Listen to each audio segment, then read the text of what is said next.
exprimer ma joie d'être présent parmi vous aujourd'hui, de répondre à vous tous, de partager ce moment extrêmement important, mais également de répondre, j'allais presque dire, au doigt levé à Farida lorsqu'il y a eu ce contact pour que je puisse partager avec vous ces éléments concernant les orientations sur lesquelles s'engage ou s'engagerait le PPS par rapport aux prochaines échéances électorales. Et au Parti du Progrès et du Socialisme, nous faisons de cet exercice, l'exercice du partage, l'exercice de la concertation, l'exercice d'aller au-devant des attentes et des aspirations d'un certain nombre de secteurs majeurs, et en particulier d'aller au-devant des attentes, des aspirations du monde de l'entreprise, du monde de l'économie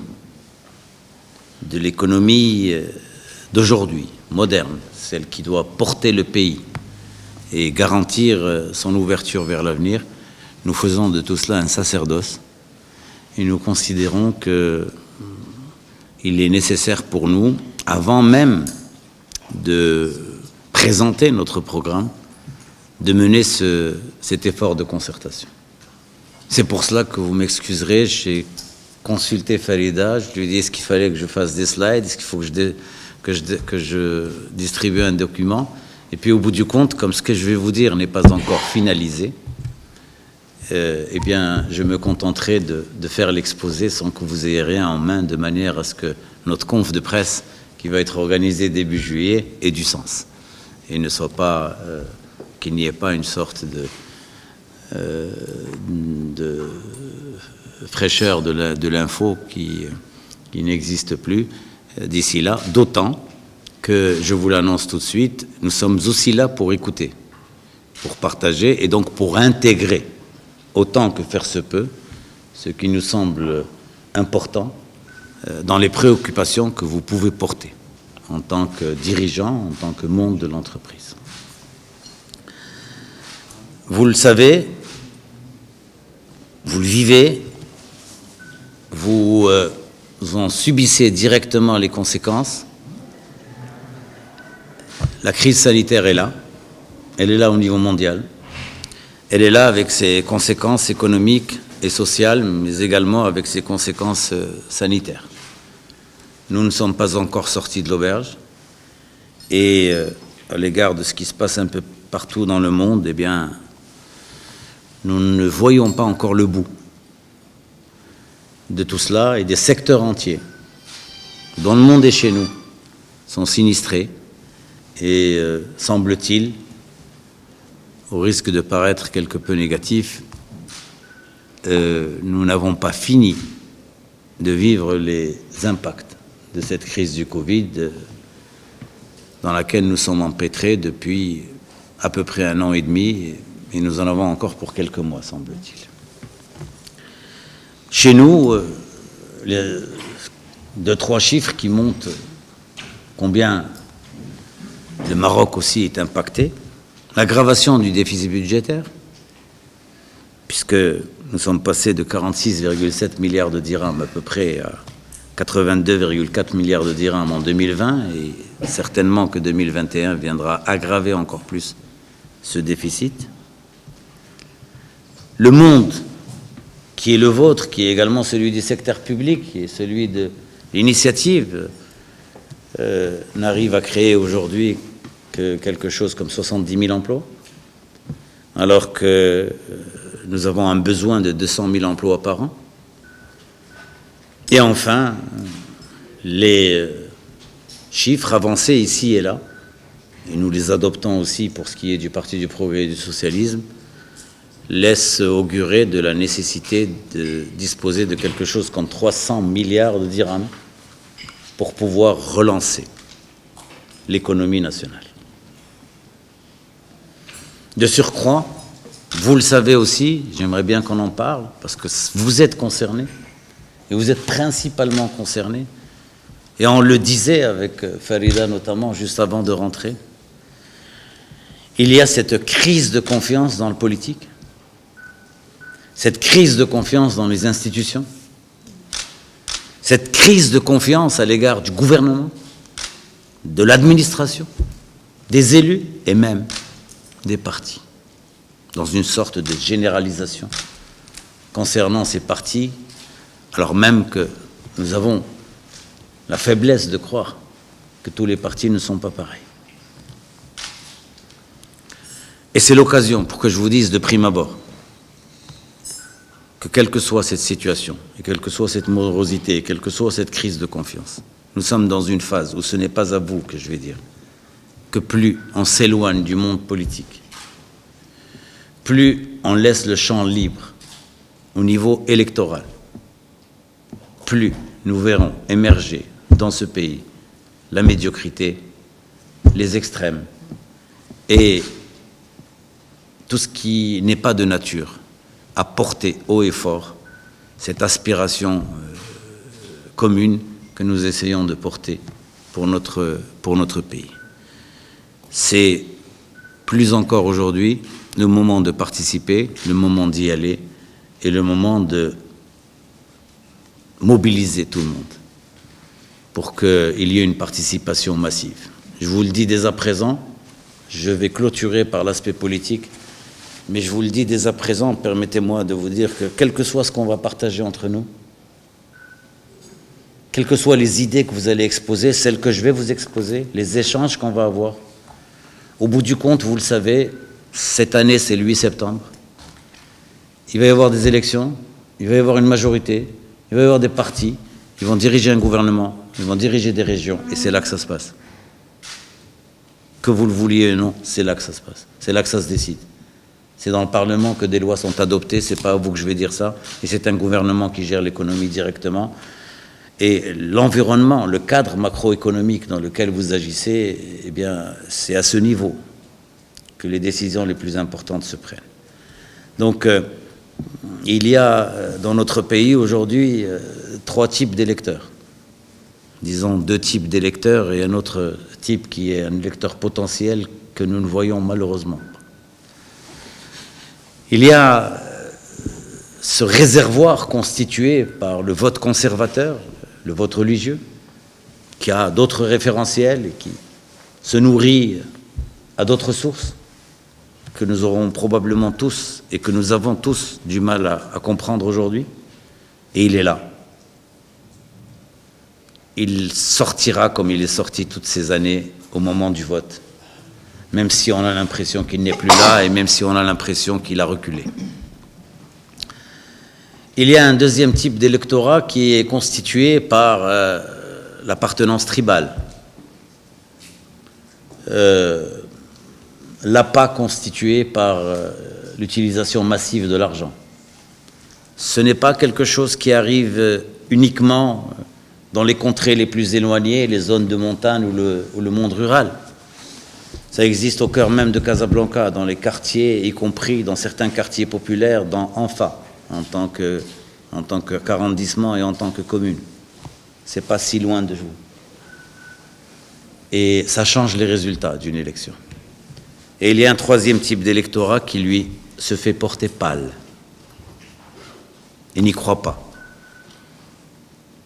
n'est pas inscrit, ou lorsqu'il est inscrit, ne vote pas. Les chiffres sont là pour le prouver.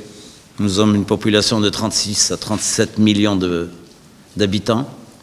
Nous devrions avoir quelque chose comme 25 à 26 millions de personnes inscrites. Nous en avons 16 uniquement. Ça veut dire qu'il y a déjà 10 millions de personnes qui ne sont pas sur les listes, qui ne votent pas, qui ne s'expriment pas, qui s'expriment probablement de manière très négative ici, en refusant tout, en rejetant tout, en n'acceptant rien, en étant malheureux quelque part, mal dans leur peau, qui ne font pas confiance tout simplement à rien, mais ils ne viennent pas, ils ne sont pas là. Et c'est dans toutes les couches, y compris les couches les plus favorisées. Et dans les 16 millions qui sont inscrits, il y en a 7, 8 qui votent. Donc vous voyez le gap. Vous voyez ce qu'il y a à faire. Alors, dans tous les pays, il y a une crise de participation. Dans tous les pays, il y a une défiance aujourd'hui à l'égard du politique. Certes, c'est vrai. Mais ça n'a pas atteint les niveaux qui sont les nôtres. Il y a une nécessité d'une grande mobilisation aujourd'hui. Nous avons ce que nous avons comme réalité politique. Nous avons ce que nous avons comme parti politique. Je ne fais pas dans la provocation. J'ai énormément d'amis ici autour de toi et des gens que j'apprécie énormément, avec lesquels j'ai quelques années d'amitié.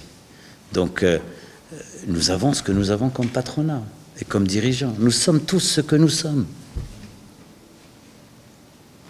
Il n'y a pas « nous sommes bons et les politiques sont mauvais ». Il n'y a pas « nous sommes ouverts et nous savons ce qu'il faut et les autres ne savent rien ».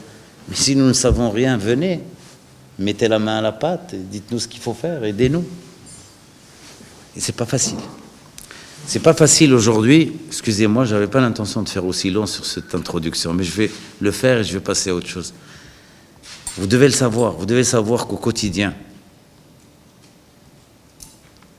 recevoir des gens qui n'ont strictement rien à voir avec ce que vous pouvez représenter, qui constituent aujourd'hui le microcosme électoral, qui sont dans les circonscriptions.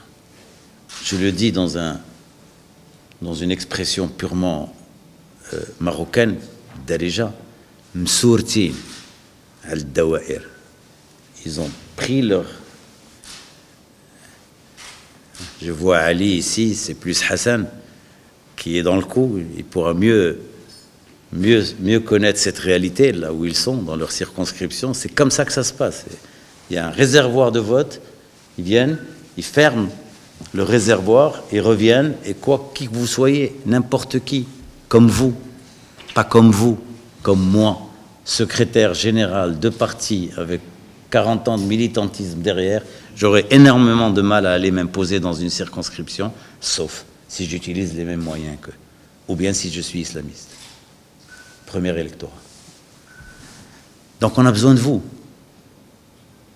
Ces partis qui portent la modernité, qui portent le progrès, qui portent le changement, ont besoin de vous. On peut diverger sur certains aspects, mais nous, on a besoin de vous si vous voulez que ça change. Il va falloir y aller, il va falloir aussi porter la bonne parole autour de vous.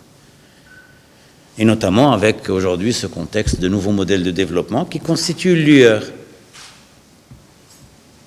ne s'agit pas de croire que ça va être la panacée et que ça y est, nous avons un nouveau modèle de développement. On est en train de travailler en tant que parti pour la signature d'impact. Je peux vous dire que je fais partie de ceux qui travaillent sur ça. C'est un bon texte. Vous allez probablement voir une cérémonie de signature, mais bon, c'est un geste symbolique, hein. C'est pas ça qui va donner la couleur du gouvernement prochain ou celle du Parlement prochain ou celle des élus de Casablanca ou de la commune de Casablanca, comment elle va être gérée, ou de la région de Casablanca ou de celle de Tanger ou de celle de l'Oriental ou autre, concrètement, pour avoir l'influence nécessaire sur la vie des gens. Mais il est là. Ce projet est là, il porte un certain nombre d'idées, et permettez-nous de vous dire que, pour nous, il y a une sorte de consécration, parce que nous retrouvons là, comme nous retrouvons à l'échelle mondiale, un certain nombre d'idées que nous commencions à avoir du mal à exposer en tant que force de gauche. Ouais. Le Nabil, il va venir, il va encore nous faire des propositions has-been, du style le retour du rôle de l'État, du style l'importance de l'investissement public, du style l'importance du portage par l'État du monde de l'entreprise pour l'aider, pour relancer l'économie, l'investissement dans le social, l'inclusivité, l'élément humain, etc. Excusez-moi, mais c'est les conclusions du nouveau modèle de développement. C'est pas nous qui avons fait ça. C'est le nouveau modèle de développement qui a dit cela. Et donc, moi je vous le dis aujourd'hui, oui, nous sommes quelque part rassurés et confortés dans ce que nous avons longtemps défendu. Et donc, quelque part, dans ce contexte qui devient difficile, avec des fluctuations dans nos relations internationales également, avec la nécessité d'être fort en interne, d'avoir un front intérieur fort. Regardez ce qui se passe avec l'Espagne. C'est comme ça. Un pays dans un environnement, des fois ça va, des fois ça va. Il faut être solide en interne si on veut résister à tout cela. Surtout lorsqu'on veut mener lorsqu'on veut avoir une attitude à l'égard d'un certain nombre de pays, au niveau diplomatique, au niveau politique, de force pour imposer, et nous soutenons cette approche. En tant que parti, nous soutenons l'approche parce que c'est une autre question, c'est une question politique, elle est importante. C'est bien que vous la portiez aussi. On ne peut pas avoir des gens qui considèrent, ou un pays qui considère que le Maroc est un excellent partenaire en matière économique, sociale, tourisme, et de jouer aux gendarmes et tout cela, et lorsqu'il s'agit de nos intérêts nationaux profonds, on nous fait des enfants dans le dos. Donc quelque part, c'est pas parce qu'on peut avoir ce sentiment, mais qu'est-ce qu'ils font, mais qu'est-ce que ça veut dire, mais où ils vont, mais on ne peut pas avoir des attitudes comme ça avec tout le monde. Mais non, il y a un moment où le Maroc doit porter le fait que c'est une grande nation et que c'est une grande nation qui doit être respectée. Donc il est important que j'insiste sur cela aussi avec vous. Donc nous avons besoin, pour porter ce discours, pour porter cette place dans le monde, d'une économie forte, inclusive, créatrice d'emplois, à forte valeur ajoutée. C'est aussi dans le nouveau modèle de développement. Et nous avons besoin d'imposer notre souveraineté. Ce n'est pas notre souveraineté dans le sens où on est fermé dans le monde, non. Il y a des secteurs dans lesquels le Maroc doit pouvoir pratiquer sa souveraineté pleine. Au niveau sanitaire, nous le voyons, c'est une nécessité. Nous l'avons vu. Heureusement que le Maroc s'en est plus ou moins tiré. Chapeau aux décisions qui ont été prises de manière rapide au début de la pandémie. Et je crois que c'est ce qui nous permet aujourd'hui de tenir. Nous devons assurer notre souveraineté industrielle, énergétique, alimentaire. Ce sont des défis majeurs si le Maroc réellement veut se positionner à l'échelle mondiale. Dans cela, il y a la nécessité d'un rôle central de l'État.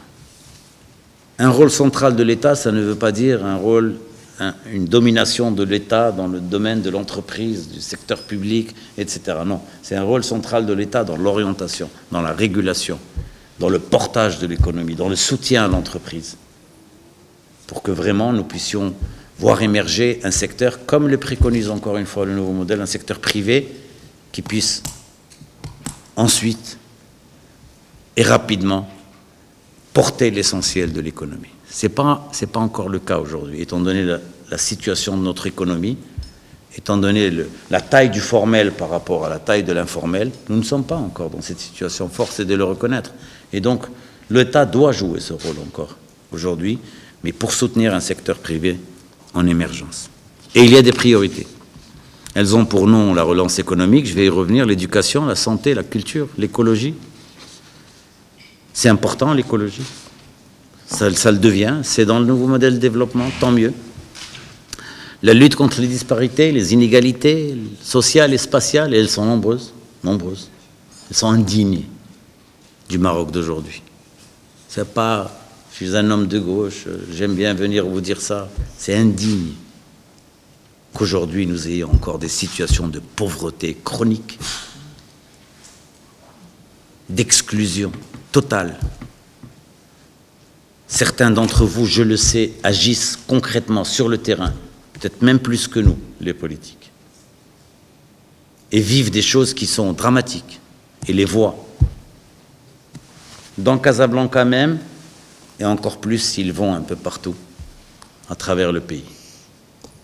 Et le sanitaire, la crise sanitaire est venue, vous le savez, aggraver cette situation. Il y a des dizaines de milliers de personnes qui ont perdu leur emploi, qui ont perdu leurs revenus, qui sont aujourd'hui dans une situation dramatique. Il faut porter tout cela. Et pour porter tout cela, il faut produire, il faut créer. Et il faut vous faire confiance. Il faut vous aider à faire cela. Et il faut vous aménager le cadre pour qu'on puisse dégager les ressources nécessaires pour nous occuper de ces questions d'équilibre de la société, de justice sociale, de justice spatiale, etc. Donc il y a la nécessité, alors que nous allons vers les nouvelles élections, qu'il y a ce nouveau modèle de développement, il y a la nécessité de créer les conditions d'un nouvel élan, d'un souffle démocratique nouveau. Ça aussi, nous en avons besoin. Je suis devant un parterre, je sais que ce n'est pas une vue de l'esprit. Ce n'est pas un luxe. Nous avons besoin tous de vivre dans une société de liberté, dans une société d'ouverture, dans une société où il y a égalité homme-femme, où la femme est libre. Et je ne le dis pas juste parce que je sais qu'il y a certaines amies ici très sensibles à ce discours. Vous le savez, le PPS fait de cette question un sacerdoce, une conviction profonde. Il n'y a pas de modernité, il n'y a pas de développement. La ligne de démarcation dans tout ça, c'est l'égalité homme-femme. S'il n'y a pas de femme, s'il n'y a pas d'égalité homme-femme, il n'y a rien. Il n'y aura pas. Une société de modernité, c'est ça. C'est important. Et donc, il faut qu'on puisse y aller. Alors, c'est pour cela que notre programme s'articule autour de 3 axes majeurs.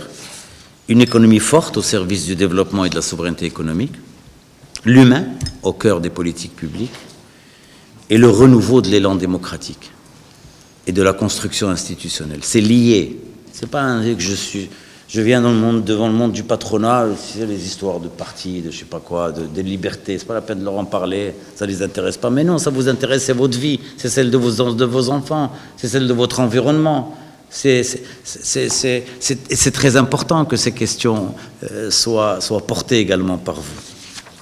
Donc une économie forte, ça nécessite premièrement soutenir et financer l'entreprise nationale dans le cadre de ce que nous avons proposé déjà l'année dernière dans un document que nous avons produit, que nous avons appelé l'après-Covid, les propositions du PPS.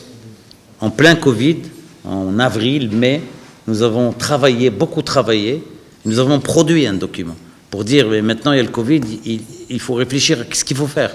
Donc on reprend beaucoup de ces idées. On a travaillé, ce document existe. Et on aurait pu l'amener et vous le distribuer, mais il est sur notre site. Et c'est une bonne base de travail avec des propositions concrètes. Bien sûr, ça vient s'ajouter à toutes les productions qui ont été les nôtres avant. Vous le savez, nous sommes un parti studieux de ce côté. On aime ou on n'aime pas, on est d'accord, on n'est pas d'accord, mais on produit. Parce que là aussi, les partis, ils n'ont rien à dire. Ils ne sont pas d'experts, ils ne connaissent rien, ils ne savent rien. Mais non, on arrête, ça suffit. Lisez. On nous reproche, souvent je rencontre des gens, et je rencontrais des gens dans la PD la dernière fois, tu en parlais, Valeda, ils me disaient, ah, mais nous on ne voit pas les programmes, mais lisez, vous savez, il y a des sites, il y a des choses. Ah, c'est vous qui ne communiquez pas, mais nous on fait ce qu'on peut pour communiquer, on fait le max. Voilà. Il y a aussi un travail de recherche quand même. Il y en a au moins 3 ou 4. Allez, je suis gentil pour dire 3 ou 4. Et avec beaucoup de respect, parce que c'est aussi un ami, il n'y en a pas beaucoup, à vrai dire, qui ont des idées à vous soumettre. C'est vrai, dans les partis politiques d'aujourd'hui. Vous en avez reçu un la semaine dernière, Mziane. Et puis après, j'irai pas plus loin. Il y en a qui ne vont pas apprécier, mais c'est pas grave. C'est une réalité. C'est une réalité. Et donc, nous avons proposé que pour soutenir l'économie, il fallait soutenir l'économie et l'entreprise, il fallait que ça s'intègre dans un pacte social. Cette idée de pacte social, nous la développons depuis longtemps. C'est-à-dire l'État, le monde de l'entreprise, vous et les organisations professionnelles qui vous représentent, les syndicats. Eh bien, dans une période comme celle-là, où nous avons besoin d'unir nos forces, il faut se mettre ensemble autour d'une table et se dire, voilà nos objectifs. Beaucoup de pays l'ont fait. Ce qu'on appelait les dragons, etc., ils l'ont fait. Ils se sont retrouvés, ils disent, voilà nos objectifs. Bien sûr, il y a une priorité, c'est comment l'État peut soutenir l'entreprise et l'économie. 2, comment l'entreprise peut être portée à un niveau supérieur pour soutenir la compétitivité internationale. Et donc, deuxième objectif. Et 3, il y a aussi des travailleurs. Il y a des gens qui sont dans une situation difficile, qui travaillent, dont il faut garantir les droits. Alors, garantir les droits de ces gens-là, ça se fait progressivement. J'y reviendrai. On ne veut pas dire que dans le début du pacte social, on va monter le SMIC à 5000 dirhams, etc. Non, ce n'est pas soutenable. Mais il faut qu'il y ait des engagements pris sur un certain nombre d'années qui fassent que nous sommes tous d'accord, travaillons. Travaillons, réalisons, produisons, créons de la richesse, ensemble, et ensuite, il y a adhésion des travailleurs et des salariés pour que nous allions mettre. Pour cela aussi, nous ne l'avons pas vu beaucoup, ça a été pratiqué un peu, vous le savez mieux que moi, il faut qu'il y ait du financement, il faut qu'il y ait un secteur bancaire, il faut que l'État joue un rôle pour que le secteur bancaire soutienne la création des PME, en particulier dans les secteurs générateurs de richesse et d'emplois, et en activant notamment la garantie de l'État. Vous connaissez le sujet mieux que moi, je ne sais pas comment beaucoup d'entre vous vont s'en sortir, parce que pendant cette période, il y a eu des crédocs qui ont été pris un peu partout. Les rentrées sont assez faibles, et donc le remboursement de tout cela, je crois que ça va faire mal à beaucoup d'entreprises, et que cela risque de provoquer encore des chocs. Et c'est ce que je disais tout à l'heure, que nous n'avons pas fini de voir les résultats de tout cela. Donc il faut que l'État soit là pour porter l'entreprise. C'est pour ça que nous avions cette proposition aussi, c'est qu'une partie des disponibilités du fonds Hassan II puisse être déployée pour prendre des participations momentanées dans les entreprises menacées de faillite. Il faut que l'État soit là, soutienne. On ne peut pas se permettre de laisser des boîtes comme ça tomber, parce qu'après, pour recréer tout cela, ça va être une catastrophe. Et vous le savez, des pays, je ne vous dis pas, c'est des choses qui ont été faites en Allemagne, dans certains pays européens, ailleurs, donc pas de raison, on peut le faire. Et ensuite, l'État se retirerait au moment où cette entreprise se porterait mieux, avec probablement une petite plus-value derrière. Adopter par la Banque centrale une politique expansive, c'est-à-dire la capacité d'avoir un soutien monétaire important qui puisse donner du lest aux entreprises, raccourcir les délais de paiement, résorber les arriérés des entreprises publiques. Ça a été fait partiellement. C'est difficile à faire aujourd'hui, c'est vrai. Difficile à faire de manière large parce que l'État est pris à la gorge aussi avec la baisse des recettes fiscales, avec ce qui se passe. Mais il faut qu'on poursuive cette voie. Des mesures fiscales en faveur de l'entreprise nationale qui réalise un taux élevé d'intégration, participe à l'innovation et protège l'environnement. Aujourd'hui, c'est le leitmotiv, c'est le nec plus ultra. Des boîtes comme ça il doit y avoir des aménagements particuliers pour que des boîtes comme ça soient soutenues. Accès à la commande publique pour les PME, 20% au moins de la commande publique doit aller aux PME et aux PME marocaines, pour que ce soit érigé comme une règle. Donner la priorité et la préférence au produit national et protéger le produit national de la concurrence déloyale, notamment du fait des barrières douanières. Le deuxième aspect, c'est l'industrialisation. L'industrialisation comme alternative préconisée. Nous ne retrouvons pas beaucoup cette affaire dans le nouveau modèle de développement. Nous continuons d'insister. Lorsque nous disons l'industrialisation, nous l'avons expliqué lorsque nous avons été reçus par le nouveau modèle, par la Commission, ce n'est pas le Gosplan d'il y a 50 ans, etc. Mais non, mais tous les pays qui ont émergé, tous, qui ne sont pas des socialos, ne sont pas particulièrement teintés à gauche, la Corée, la Malaisie, la Turquie, ils se sont basés d'abord et avant tout sur l'émergence d'un secteur industriel réel.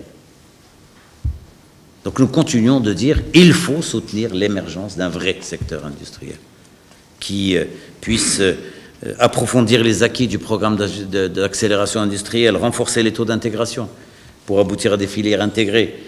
Il faut s'appuyer sur le travail qualifié, mettre fin à la logique du low cost et de la sous-traitance, réorienter vers la mise en œuvre d'une vision intégrée, formation, recherche, innovation, production, avec des domaines de souveraineté, comme je le disais, le marché intérieur, les industries pharmaceutiques, c'est de ça qu'on parle. C'est les industries pharmaceutiques, c'est l'agro-industrie, c'est l'investissement dans ce qu'on appelle l'économie verte, les énergies renouvelables, les produits manufacturés. Tout cela, le pays, le Maroc, peut développer des choses dans ce sens et vraiment porter haut et créer des champions nationaux qui vont tirer l'économie vers le haut. Développer des technologies de pointe pour augmenter la valeur ajoutée et favoriser l'essor d'un tissu de PME qui vont coller à cela et qui vont vraiment pouvoir travailler et se nourrir de tout cet élan. Investir dans les nouveaux métiers à forte valeur technologique ajoutée.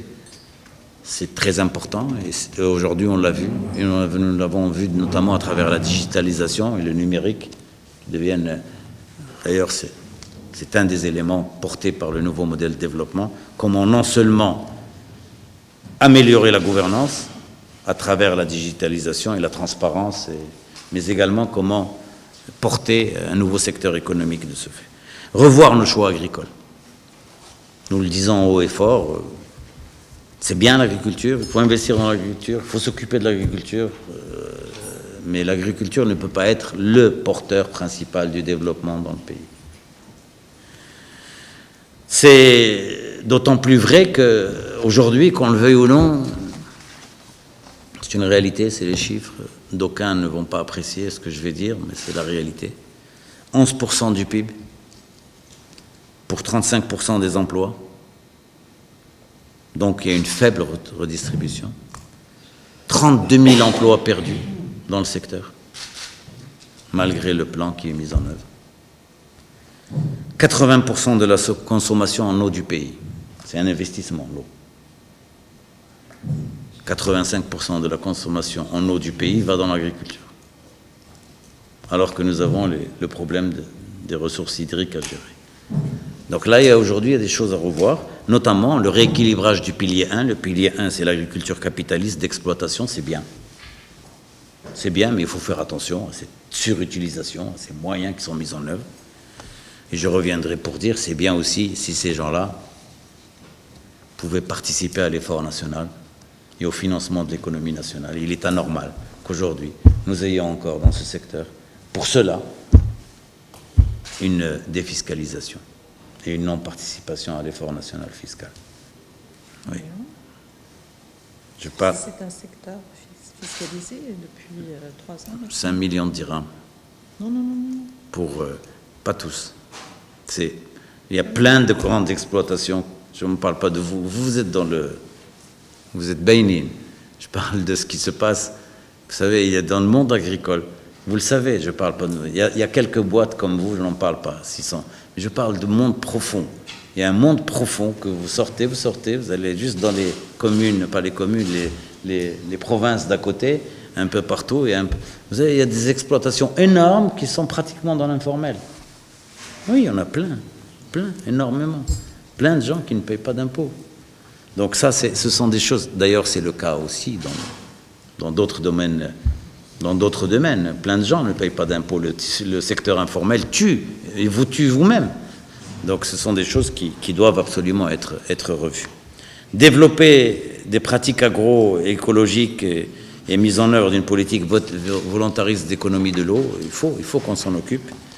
Et améliorer la situation des travailleurs agricoles et des petits paysans, là aussi, mis à part ce qui se passe dans certaines grandes exploitations déclarées, officielles, qu'on connaît, mais le reste, c'est le sous-développement, c'est le Moyen-Âge. Il y a des situations de Moyen-Âge. Donc ce n'est pas possible, c'est ça qui est indigne. On ne peut pas continuer à dire on va voir ça alors qu'on vit ces choses-là avec des travailleurs agricoles, avec les conditions de transport. Je ne suis pas en train de vous dire des choses, conditions de transport qui font que des femmes sont agglutinées dans des comment ça se passe dans des camionnettes, et c'est l'accident qu'il y a eu l'année dernière, etc. C'est des choses qui ne peuvent plus exister, c'est plus possible. Il faut que nous tous, nous devons dire il faut qu'on passe à autre chose. Valoriser nos richesses halieutiques. Il y a à boire et à manger dans ce secteur, il y a énormément de choses, et c'est un secteur qui doit sortir de la logique actuelle pour rentrer dans tout à fait autre chose. La relance du tourisme, comme quatrième axe. À court et moyen terme, préserver le tissu économique et l'emploi, accélérer la phase de redémarrage à travers le soutien et la promotion. Tant mieux qu'il y ait eu ces premières mesures déjà par rapport au MRE. Très honnêtement, ce sont des mesures qui vont permettre de souffler un peu. J'espère qu'il va y avoir le reste qui va accompagner, c'est-à-dire également l'ouverture à l'étranger, enfin aux étrangers, aux non-marocains. Ça va faire revivre, ça va relancer l'importance du tourisme dans notre pays. Mais il faut réorienter tout cela stratégiquement, rééquilibrer entre le marché intérieur et le marché extérieur. Nous avons un potentiel intérieur qu'il faut absolument savoir développer. Valoriser les potentialités régionales et la diversité culturelle. Ça n'est pas fait, le culturel, l'écologique, le balnéaire, et puis intégrer le tourisme dans son milieu et en faire aussi un moteur du développement régional. La lutte contre l'informel, comme cinquième axe.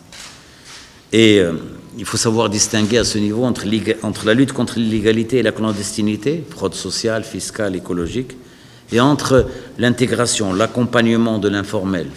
Comment faire en sorte qu'il puisse... Il n'y a que ça qui... Vous savez, on ne peut pas aller ces gens-là fermer, pour faire en sorte que ces gens-là puissent rentrer. L'appât de la protection sociale pour leur personnel, qui va être généralisé, mettre cela en lien, c'est important, dans ce grand chantier. Et c'est également un secteur qui est très important et qui est créateur d'emplois dont il faut s'occuper. Mise à niveau et la promotion de l'artisanat. Je vais essayer de passer plus vite maintenant sur certaines choses, parce que c'est un secteur également qui est très important, et une mise à niveau social à opérer, améliorer les conditions de travail. Vous savez, c'est des dizaines de milliers de personnes. C'est un secteur productif et extrêmement important. C'est un secteur à l'export. Ça fait travailler du monde. C'est une partie, ça peut être considéré comme une partie de l'économie sociale et solidaire. C'est important. C'est une réalité. Elle est là. Il faut s'occuper de ça également parce que c'est créateur de richesse, ça peut beaucoup amener. Il faut une mise à niveau productive, des systèmes de crédit adaptés, généralisation des zones de production et de commercialisation, assainissement des circuits de distribution. Gros problème. Circuits de distribution, c'est un gros problème dans beaucoup de secteurs. Énormément de secteurs. Parce que c'est souvent les circuits de distribution qui se nourrissent et les concernés qui prennent la part la plus petite du bénéfice. Promouvoir la digitalisation de l'économie, je le disais, réduire la fracture numérique dans le cadre de l'aménagement du territoire, aller résolument vers l'e-gouvernement, résolument, la digitalisation, l'administration, importance de la protection des données personnelles, il faut le mettre là-dedans parce que ce sont des choses fondamentales. Nous l'avons vu récemment pour la distribution d'un certain nombre de choses, comment il y a eu un mélange grave, à mon sens, entre un travail d'ordre censé être de bienfaisance et entre l'utilisation de données personnelles des gens. C'est absolument inadmissible. C'est une enfreinte profonde à la démocratie et à la protection des données personnelles. Lutter contre la cybercriminalité, accompagner et soutenir les porteurs de projets. Le Maroc peut devenir un hub régional. Nous avons proposé déjà dans notre document de l'année dernière que nous devions viser l'émergence de 50 start-up technologiques marocaines, labelliser l'industrie technologique du Maroc, rentrer là-dedans de plein pied, nous installer également parmi ces pays qui sont en train d'émerger. C'est le secteur sur lequel il faut se positionner. Viser une dizaine de leaders nationaux en matière d'e-commerce. Nous aussi, nous devons rentrer là-dedans. Et puis, il faut une politique de l'emploi. Vous savez qu'aujourd'hui, le taux de chômage, il est de 12,7% au troisième trimestre 2020. 32,3% des jeunes chez les 15 à 24 ans, Saïd, on connaît un bout sur la question. 32,3%, c'est le chiffre officiel, chez les 15-34 ans. Et 19,5% chez les 25-34 ans. C'est la crème même, c'est Zbda, c'est le cœur du pays qui se retrouve dans cette situation. Le tiers est aujourd'hui en situation de chômage. Donc c'est une question fondamentale qu'il faut prendre en charge.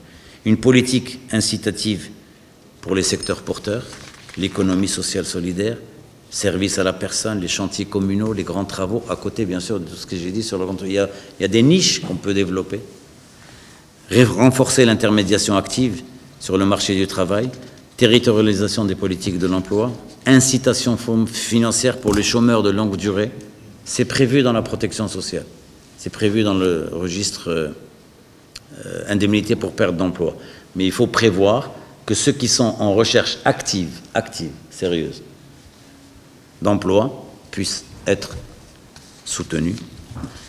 Enfin, le financement de l'économie, la réforme fiscale. Vous allez nous dire, parce que tout cela c'est bien beau, j'imagine que vous allez nous poser cette question, comment vous financez tout ça? Une réforme fiscale, c'est la mobilisation du potentiel fiscal, lutter contre la fraude et l'évasion. Il est possible de doubler les recettes fiscales. Aujourd'hui, nous sommes, à travers la lutte contre l'évasion fiscale, les experts même de la direction des impôts affirment qu'il y a eu moyen de ramasser 150 milliards de dirhams supplémentaires et qu'il était possible, si ça avait continué, malheureusement ça s'est un peu arrêté, à travers l'élargissement et la lutte contre l'évasion, d'arriver à 300 milliards de dirhams en 3-4 ans. Voilà de quoi financer l'effort dont je vous ai parlé. Voilà, juste avec ça, il y a de quoi financer l'effort de financement de l'économie dont je vous ai parlé.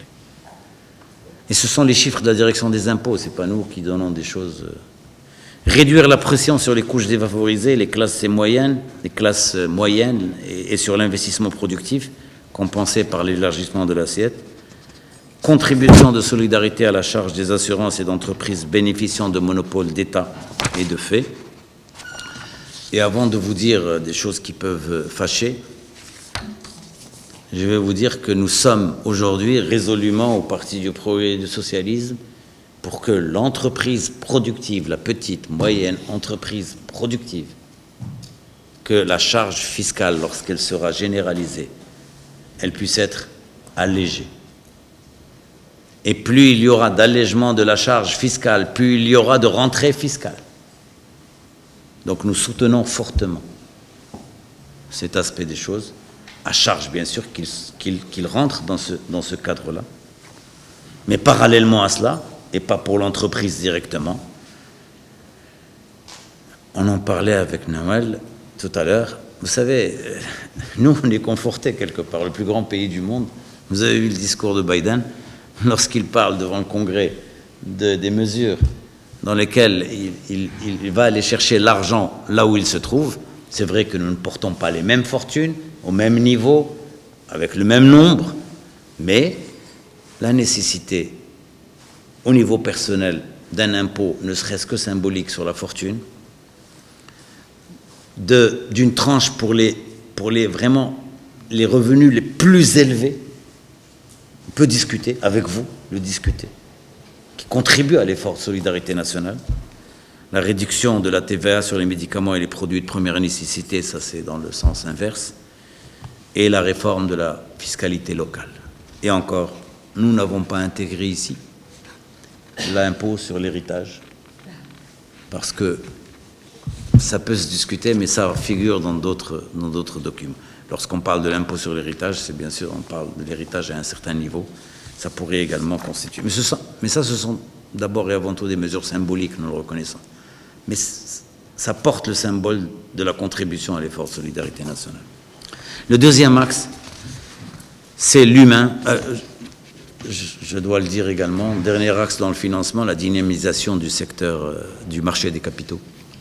Parce qu'il faut, à travers l'émergence de ce tissu entrepreneurial, de cet aspect économique, eh bien, il y aurait la possibilité de drainer des capitaux pour également financer l'économie nationale.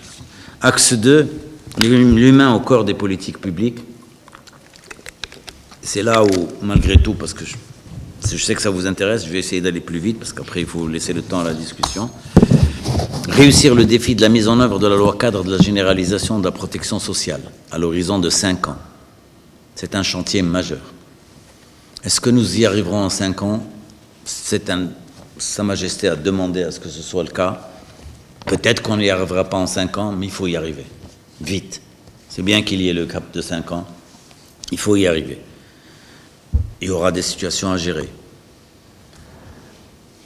Ça coûte cher. C'est une affaire estimée aujourd'hui à 50 milliards de dirhams. Est-ce que nous les avons? Est-ce que c'est la véritable estimation? Ça se discute. Parce que certaines sources disent qu'il faut aller plus haut, que c'est plus que cela, que cela va nécessiter. Mais c'est un chantier parallèle qu'il faut mener. Il faut le mener. parce que c'est en mettant à niveau la société que nous pouvons porter haut et fort le projet de développement dans notre pays et améliorer notre économie et notre productivité à tous les niveaux. Il faut que nous sortions cette immense majorité de la population de la situation dans laquelle elle est. Donc c'est pas juste un luxe, un mararan. Non, il le faut, c'est une nécessité. Revoir la question de l'AMO, des retraites, de l'allocation familiale, les indemnités pour perte d'emploi. Il y a des propositions, vous savez, il y a des choses qui font double emploi aujourd'hui. Par exemple, et sur lesquelles on peut regrouper. Par exemple, vous avez Teissir qui est donné à certaines familles, pas toutes, certaines familles en contrepartie de la scolarisation. Et en même temps, vous avez les allocations familiales. Alors qu'il se pourrait très bien que nous mettions les allocations familiales, qui sont l'un des 4 piliers de cette couverture sociale généralisée, et dans les allocations familiales, on met Teissir. C'est-à-dire que les allocations familiales ne sont servies aux enfants que s'ils sont scolarisés. Et l'allocation familiale est réévaluée progressivement. C'est 300 dirhams aujourd'hui, 350, 400, 450, 500, jusqu'à un niveau qui fasse que si vous avez 3 enfants et que vous recevez 1500 dirhams, etc., c'est conséquent pour une famille. Et ça peut représenter en soi ce qui est considéré, soit de cette manière, ce qui peut être considéré à travers la généralisation comme le revenu minimum, comme le filet social dont on parle, dont chaque famille a besoin. Bien sûr, ce chantier, il ne peut réussir que si nous réussissons à Dakshil Liqbel, ce que je vous ai dit au début. S'il n'y a pas une politique d'emploi, s'il n'y a pas une économie qui se développe, s'il n'y a pas le passage aujourd'hui de tout le secteur informel vers le secteur formel, si on n'arrive pas à l'inscription au niveau de la CNSS, vous le savez, vous connaissez les chiffres, nous avons une population active de 20 millions de personnes, à peu près. Et nous avions 3,8 millions inscrits à la CNSS. Où sont les autres? Et de chômage, où sont les autres? Ça ne peut pas continuer. Si on veut financer cet effort, il faut que tout le monde soit là. Comprenez? Donc c'est lié. C'est pas seulement, c'est aussi une source de financement importante pour que nous puissions développer tout ça. Et bien sûr, il faut revoir la CNSS, il faut la mise en place d'une entité de régulation, il faut renforcer la communication, les négociations avec les professions, les catégories socio-professionnelles. Il faut s'occuper de la femme abandonnée, de l'enfance abandonnée, des femmes chefs de famille, mais il y en a beaucoup, des veuves, des divorcés sans revenus stables. Il y a des situations vraiment difficiles qu'il va falloir aller prendre au bras le corps. Réformer en profondeur le système de santé. Et nous, sans rentrer dans les détails, je fais vite, d'abord, le cœur même, et nous avons géré ce secteur, le cœur même du système, c'est la prévention. Plus on investit dans la prévention, moins on aura à dépenser au niveau de la santé. Donc santé de la mère, de l'enfant, la santé scolaire, la santé et la sécurité au travail, la lutte contre l'insalubrité et l'accès à l'eau, le contrôle sanitaire des produits agricoles et agro-industriels, la surveillance des risques écologiques. Les pays qui ont beaucoup avancé, ils ont d'abord réglé ça. En réglant ça, tu fais chuter les problèmes de maladies, etc., un peu partout dans la société. Et porter le budget du ministère de la Santé à 12% du budget général de l'État, sur 3 ans. Ce sont des chiffres que nous ne portons pas, que l'OMS affirme cela, et c'est fondamental. Mettre à niveau les hôpitaux, et notamment l'hôpital public, harmoniser, améliorer l'accueil et la relation avec l'usager, mettre en place un plan sur 5 ans d'élargissement de l'accès aux soins. Et il n'y a pas de protection sociale dans l'aspect assurance maladie sans l'amélioration de l'accès aux soins. Ça ne sert à rien si on n'a pas une qualité de soins, avec probablement un panier qui doit être révisé aujourd'hui. C'est-à-dire que peut-être qu'on a été trop vite. C'est-à-dire que quand on a vu au début que ça allait plus ou moins bien, on a tout de suite élargi le panier de soins. Et on a intégré des choses qui n'étaient pas forcément prioritaires. En fait, la grande priorité aujourd'hui, c'est de généraliser le minimum de soins et que tout le monde puisse en profiter. Et ensuite, lorsque le financement le permet, on peut aller vers la généralisation ou bien une amélioration de ce panier de soins. La question des ressources humaines est au cœur de ce système de santé. Au cœur. On l'a géré, je vous le dis. J'ai été personnellement au gouvernement, alors même qu'on a compris que pour le système éducatif, même si malheureusement ça se fait sur le tard et sans formation et avec beaucoup de problèmes, il fallait des ressources humaines, il fallait permettre l'emploi. C'est le problème de la crise aujourd'hui avec les contractuels, etc. Mais ils l'ont fait. Pour la santé, il n'y a pas encore résolument cela. On passe à 3 000, 4 000 par an, mais on est encore loin de ce qu'il faut. Notamment en médecins. Nous avons besoin de 4,5 médecins pour 1000 habitants, 45 médecins pour 10 000. Enfin, professionnels de santé, c'est-à-dire médecins et les formations les plus hautes. Et comment améliorer également notre capacité à produire. Les facs de médecine, aujourd'hui, on fait 3600, semble-t-il, par an. Et c'est insuffisant par rapport aux besoins de la santé, sans parler de ceux qui se barrent. Il y en a plein, parce que d'autres conditions, ou là, de ceux qui sont formés ailleurs et qui ne reviennent pas. Donc ce système de santé a besoin de ces ressources humaines, et sans ressources humaines, on n'ira pas loin. Développer le secteur mutualiste et le secteur privé, je passe rapidement. Une nouvelle politique pharmaceutique, on a commencé. Ça a donné Nizar Baraka, je lui répondrai plus tard. Je suis désolé, je peux pas répondre. Donc développer l'industrie pharmaceutique, on a commencé, vous le savez, avec Hossein Ourdi, avec cette affaire qui au début a été mal comprise, mais après, vous savez, il y a eu une adhésion du secteur pharmaceutique lui-même, parce que nous avons réduit de manière sérieuse les prix, mais dans le même temps, nous avons essayé. Mais aujourd'hui, c'est le contraire qui se passe. Et le secteur pharmaceutique que nous avons reçu est en train de se plaindre, parce qu'aujourd'hui, il y a une concurrence qui fait qu'au lieu de continuer à défendre et à porter haut le secteur pharmaceutique pour avoir notre propre industrie pharmaceutique, alors que nous avons une expérience derrière, eh bien, on est en train de régresser de ce point de vue. Donc, au contraire, il faut porter haut cela, renforcer la pharmacovigilance, développer la recherche scientifique à ce niveau. L'école publique. L'école publique, d'abord, comme l'hôpital public. Ça ne veut pas dire que nous avons un problème avec l'école privée, ni avec l'hôpital privé, ni avec la clinique privée. J'ai oublié de vous dire, dans le système de santé, c'est important, développer le secteur mutualiste et le secteur privé.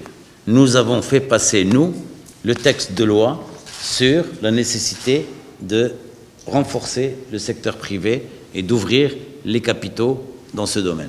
Mais la base, l'essentiel, l'immense majorité, c'est l'hôpital public. Et la base, l'essentiel, pour l'école, c'est l'école publique. L'hôpital public, l'école publique. C'est là que ça se passe. Si on ne résout pas ce problème, le reste, qu'on le veuille ou non, eh bien, on n'aura pas l'école d'égalité des chances, la formation, l'élèvement du niveau, etc. L'école publique est un passage obligé. Mettre en place le fonds pour la réforme de l'éducation prévu par la loi cadre. Même le ministre s'en plaint. Il y a le ministre qui est concerné par cette loi cadre, Oudouza, il attend encore le fonds qui est prévu par la loi cadre, c'est-à-dire le financement nécessaire pour cela. Qualité de la formation et qualité des chances, refonte des programmes, enseignement de la Mazir, parce que c'est une question qui est là, qui est constitutionnelle, les ressources humaines également. Sans ressources humaines et sans adhésion des ressources humaines au système de santé, on n'ira pas, au système éducatif, on n'ira pas loin. La campagne, nous l'avons rajouté, nous le rajoutons même dans le document qui est en train d'être produit en tant que pacte entre les partis, et probablement le monde des affaires sera associé, ainsi que les syndicats, à l'idée de ce pacte, en finir avec l'analphabétisme. On a un pays qui a encore un pourcentage énorme d'analphabètes. Ça aussi, c'est des choses qui peuvent plus se concevoir en 2021. Donc il faut éradiquer l'analphabétisme. C'est fondamental si on veut réussir. La formation professionnelle et développer les ressources consacrées à la recherche scientifique pour atteindre 1,5% du PIB en fonction des besoins de développement du pays. Un projet mobilisateur Maroc Culture. pour une fois, dans le nouveau modèle de développement, il y a émergence de l'aspect culturel, et c'est tant mieux.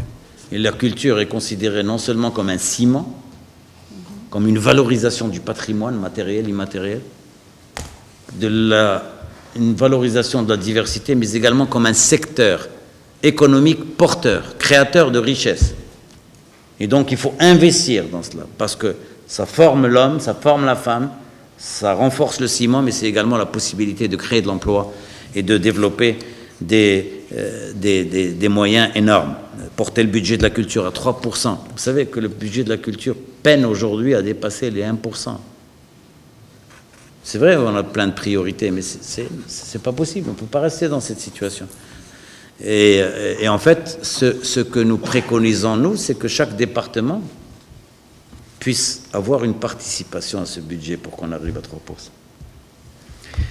Mettre en œuvre un plan de généralisation de la couverture territoriale en équipement culturel de proximité, renforcer l'enseignement artistique, rationaliser la politique de soutien à la création artistique et promouvoir le marché de la culture. Enfin, concilier la compétitivité, le travail décent et le respect des droits des travailleurs. Je vais aller vite sur ça. Je vous l'ai dit au début, c'est ce pacte social dont je vous parle. Il faut se mettre d'accord, il faut s'asseoir autour d'une table et se dire, il faut porter à un certain niveau les droits des travailleurs, les droits des salariés. Et on prend le temps qu'il faut pour ça. Et on se donne des objectifs économiques, et en même temps, on se donne des objectifs sociaux, et on se dit, voilà, on va porter le salaire minimum à temps, on va généraliser telle chose à tel niveau, on va porter cela, voilà. En accord, pas dans le conflit, dans le cadre autant que faire se peut d'une paix sociale. C'est comme ça qu'on peut porter un projet de développement, et je n'irai pas plus loin pour ça. Aller résolument vers la parité et l'égalité. Résolument. Représentation féminine dans les assemblées élues, l'intégration économique, l'égalité en droit au niveau économique, lutter contre toutes les discriminations et les stéréotypes dévalorisant l'image de la femme, mise en œuvre effectivement des dispositions légales comme le code de la famille, le code de la nationalité, la loi contre les violences, la féminisation de certains corps, sûreté, magistrature, inspection du travail, l'approche genre partout, la valorisation économique et sociale du travail des femmes, notamment femmes rurales et les aides familiales. Adopter un pacte pour la jeunesse. Et aujourd'hui, vraiment, il faut en faire un axe majeur. D'ailleurs, nous, on est en train de penser à ce que notre programme, honnêtement, on hésite. Pas qu'on hésite. On se dit comment trouver que ce programme s'oriente vers vous, c'est-à-dire vous parle à vous, parce que c'est le monde de l'entreprise, parce que c'est le monde de la création de la richesse, parce que sans ça, on n'arrivera à rien. Ou bien on se dit, est-ce que ce doit, le leitmotiv, le slogan, c'est la jeunesse. Voilà, parce que je vous ai donné les chiffres, le chômage, le désarroi, le manque de confiance, l'absence de formation, etc. C'est une priorité si on veut porter ce projet de développement. Et je m'arrêterai, il y a plein de propositions que nous faisons à ce niveau. L'écologie. L'écologie, nécessité d'une approche aménagement du territoire pour faire en sorte qu'il y ait une vision cohérente. L'écologie, la dimension sociale de l'écologie. Faire en sorte que nous puissions réellement porter l'écologie comme un secteur prioritaire. D'abord, préserver nos richesses, mais ensuite, surtout, investir dans l'économie verte, dans les énergies renouvelables, dans plein de domaines aujourd'hui qui peuvent constituer des niches de croissance importantes. Pour cela, il y a une politique d'aménagement du territoire qu'il faut respecter. Vous savez, il y a ici 2 ministres de l'aménagement du territoire, moi-même et Abdelahad qui m'a succédé par la suite, Abdelahad El-Fassi, et il y a un ministère de l'aménagement du territoire, et point. Il n'y a pas d'aménagement du territoire. Il n'y en a pas. Il ne dira pas les choses aussi violemment, mais moi, il n'y en a pas. Il y a des études, on se retrouve, on va créer une commission, etc. Alors que l'aménagement du territoire dans les pays, il faut qu'on sache où on va et comment on va. D'ailleurs, ça fait partie des points centraux du nouveau modèle de développement. La territorialisation, la régionalisation, l'équilibre entre les régions, c'est ça l'aménagement du territoire. Et si on n'aménage pas le territoire de cette manière et on ne sait pas où on va, on n'arrive nulle part. Je vais passer sur des choses, vous allez dire que nous faisons de... C'est un peu le bébé, l'urbanisme, la politique de la ville, etc. Je peux vous en parler rapidement, le développement du monde rural et le financement de tout ça, mais ce sont des choses importantes. Aujourd'hui, je vais vous dire, vous savez que le monde urbain, au niveau mondial, c'est 2% du territoire, des territoires dans le monde. Mais c'est plus de 70% de la richesse. Et pour nous, dans un pays comme le nôtre, de surcroît, nous avons les villes et nous avons le passage aujourd'hui vers l'urbanisation.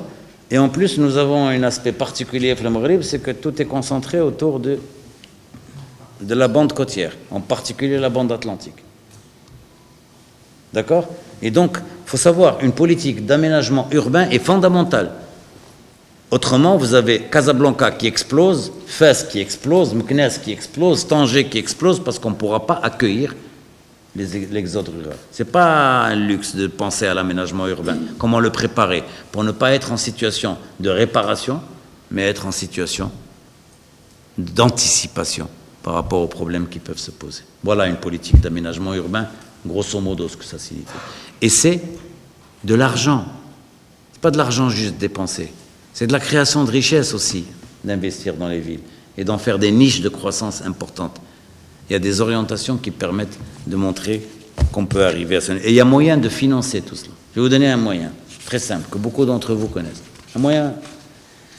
Vous savez que dans les plans d'aménagement, il y a des gens qui se retrouvent du jour au lendemain dépossédés parce qu'ils avaient je ne sais pas combien d'hectares qui sont rentrés en zone urbaine et que ces hectares sont devenus soit autoroute, ou là espace vert, ou là équipement public, ou la jamia, ou l'hôpital, ou la martijadekchi. D'accord. Et il y en a d'autres qui se retrouvent avec un terrain à côté qui coûtait 10 dirhams le mètre et qui le lendemain coûte 5000 dirhams le mètre. C'est le jackpot, hein, c'est Las Vegas. Et ces gens-là ne payent rien. C'est pas normal. C'est pas normal. Voilà, c'est ce qu'on appelle la réforme de la TNB.